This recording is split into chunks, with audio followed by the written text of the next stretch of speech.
Adios, Lions fans. It's your boy Ash Thompson. Here to talk to you today about why we should all be happy after the Detroit Lions' first preseason game. See you after the jump.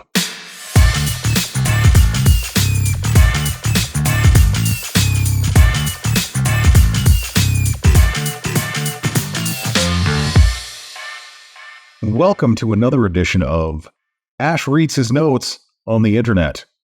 Going to go over some of the good things that happened during the game first, because it's just nice to start on a pleasant note. So let's talk about one of my favorite subjects, Jack Campbell. Basically, he gave everything you could possibly expect out of a linebacker playing in his first preseason game in the NFL. He was a disruptive force all over the field. He showed he clearly belongs immediately. As much as the team can play him, as many snaps as they can put him out there, they probably should do that. He ended the day sixth in tackles, but first in our hearts, and also first in PFF's player grades for defensive players. Remember the naysayers, folks. Even the PFF guys, after seeing the entire draft, had to admit that the Lions had a very good draft. Speaking of draft picks, let's talk about Brian Branch, another guy who showed immediately that he belongs in the NFL without a shadow of a doubt. We have now seen the instincts and functional speed in live action in a Lions uniform. Can we stop talking about combine numbers now, please? Now that we've actually watched him, play football, which I kind of have a feeling most of the people who really were still caught up by the time we got to the draft in those combine numbers probably had not actually watched Brian Branch play a lot of football, if that makes sense. I know we all have a mild form of something that kind of nudges up against PTSD when it comes to that because of Tease Tabor. But folks, this ain't that. CJ Gardner-Johnson might have trouble keeping this kid off the field. If we have two of that guy on this team, and it kind of looks like we might, that just opens up so many things for Aaron Glenn as far as what he can do with the secondary goes. It is just hard to put into words how completely dangerous that would be. Like if you could play dime and still stop the run, that's a problem for offenses, a serious problem. And Levi Onwuzurike looked good, as good as a guy who's basically missed 3 seasons of football can. He had run stops, he had pass rush, he had plays where he got beat. These are all things we should be expecting at this point, but the raw talent showed, and that's all we can really legitimately be asking this kid for. Anything he gives the team at this point is gravy. Forget where he was drafted. It doesn't matter anymore. The team was forced to move on from him. And right now, if Levi Onwuzurike is a player, that's basically like finding $50 in the couch cushions. Does that make sense? Same goes for Julian Okwara. Third round pick entering season 4, I think it is. Probably should destroy the opposition's third string offensive line, but he did.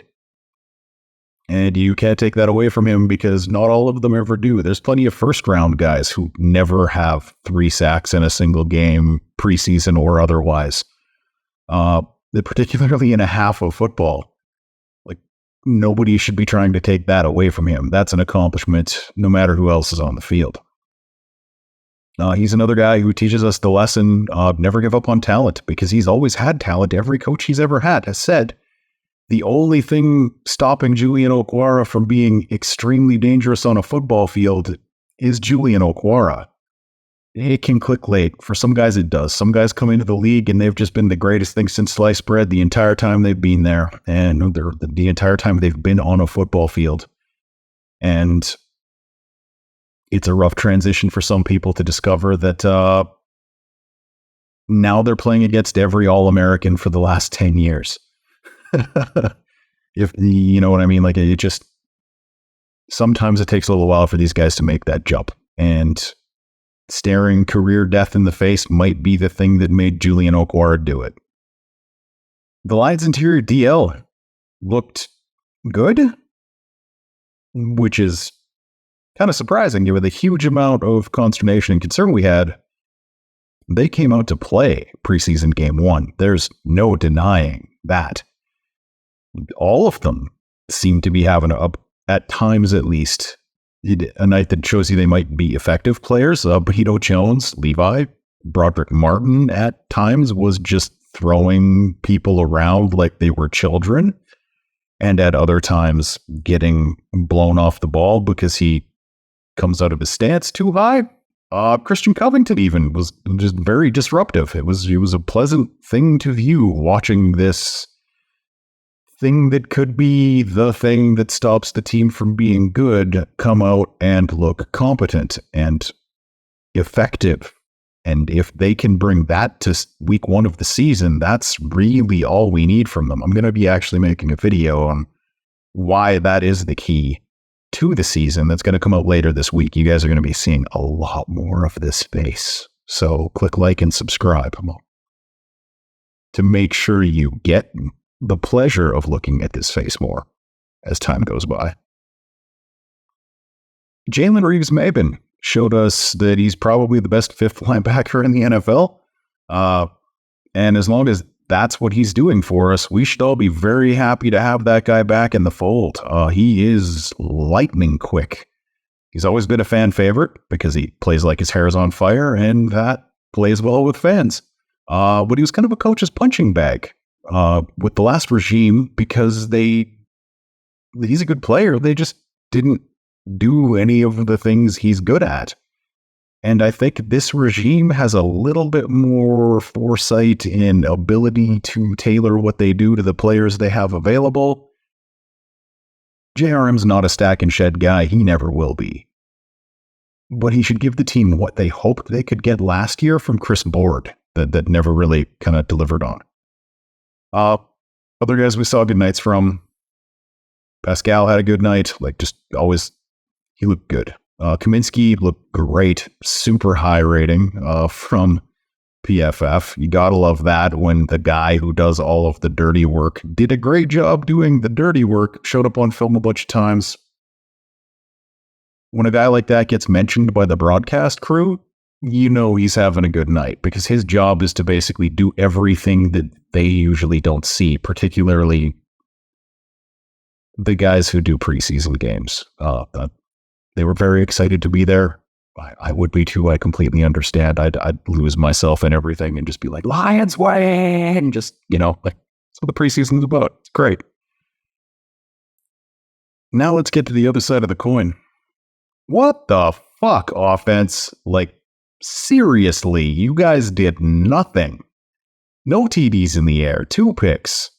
And frankly, it's hard to even blame Nate Sudfeld because the tackles had such a terrible night that he was under fire pretty much continuously the whole time.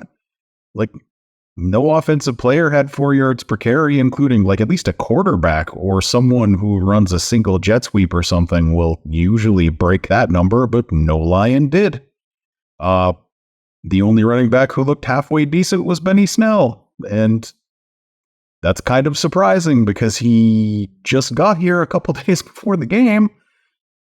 Probably shouldn't be the guy who is the most effective in your offense at that point, but that does bode well for him. Hopefully he makes the team. Hopefully he does well on special teams, which is what they brought him in to actually play, because we saw that Mo Ibrahim is not a guy that is going to do much without really high-level blocking in front of him, which, he would get with our starting offensive line, but there are plenty of guys who can probably do more with less, sadly.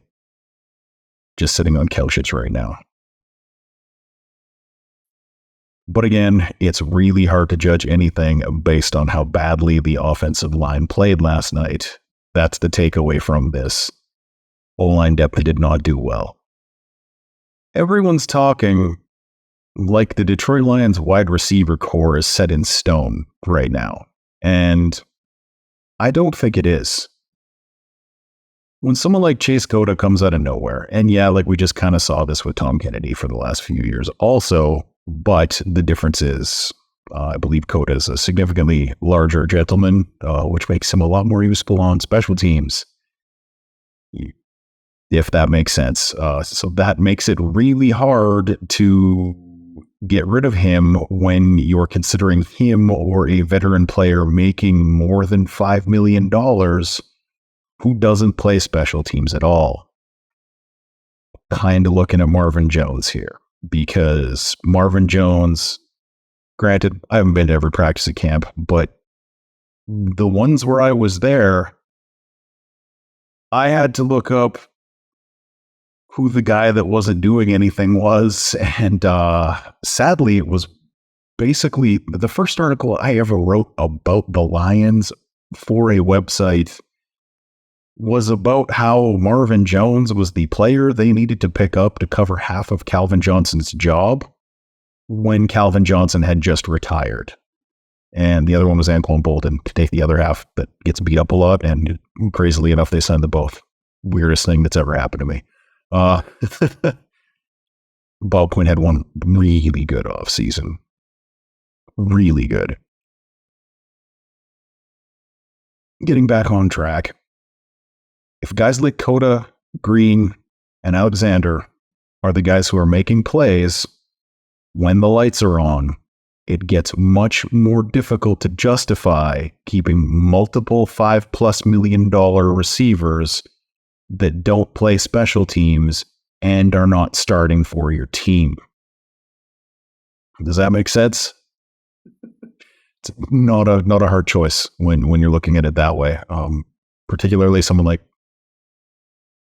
if Cota can give you a reasonable hand-drawn facsimile of a wide receiver and also be a gunner, that's really hard to get rid of. Jason Kabinda, I get it. He is a 4 special teams guy. But is he that much better at special teams than some random?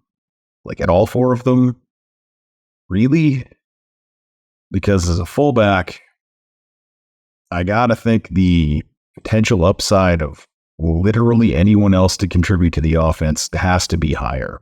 Possibly much higher. Like maybe teach Snell or Ozigbo to block? If that makes sense, because like Snell plays teams too. Also gives you, 3.8 or whatever on the ground if it comes up.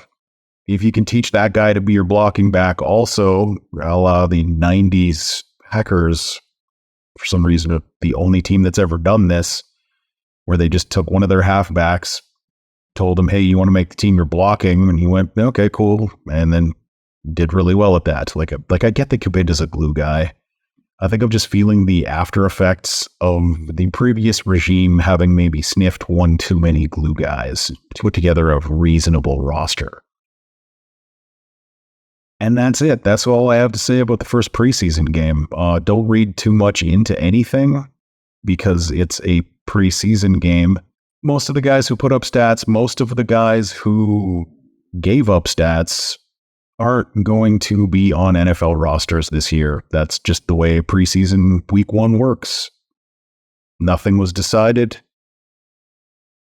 Some guys checked boxes. Some guys did not check boxes. There are 2 more games, 4 boxes to get checked in or also not checked in. So we just can't read much into this, good or bad, from anybody. Roster, sadly. There are 90 guys on the field.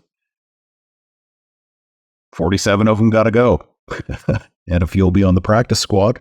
But then a few guys that weren't even here for this will take other practice squad spots. It just isn't something we really need to be that concerned about. So this is kind of a bad week to start. The massive increase in content that I'm going to be doing for DLP over the next while. We're going to see how this goes. I'm going to do, like I said, a lot. I'm not going to throw numbers out right now, but we're basically should have something coming out almost every day from now until the end of the season, barring unforeseen circumstance. That's one thing I will throw out there.